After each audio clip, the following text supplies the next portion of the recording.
And President Trump did sign an executive order that aims to strengthen work requirements for public assistance and other welfare programs. All rise, the judge is here.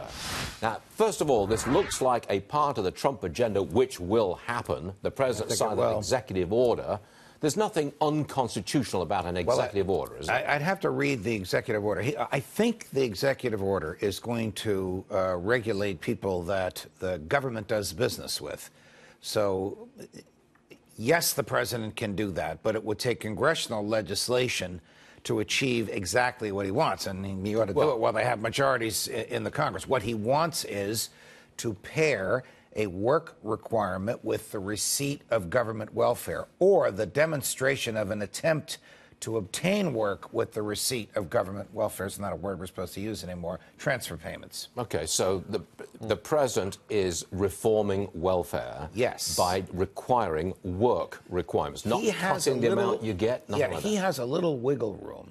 There are certain areas where he can actually impose obligations on the recipient. Even though the Constitution says only the Congress can write laws, the Congress has delegated to him a little bit of wiggle room to make the delivery of certain government benefits a little bit easier or a little bit more challenging.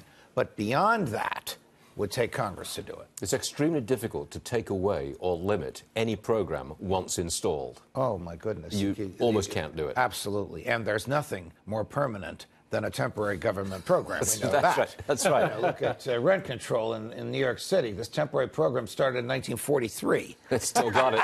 Yes. But it absolutely doesn't work, does it? Right. No, it doesn't. When you start giving things away, when people learn that the pie is there, they all want to send people to Congress who will bring home the biggest piece. And the other side of the coin is it's very easy to expand an existing program. President Obama vastly expanded food stamps to the point where nearly 50 million Americans were getting it. Yes, but President Trump can't contract that, but he can impose obligations to seek work as a condition of receiving that. That's basically what he wants to do. Okay. And beyond a certain point, requires legislation.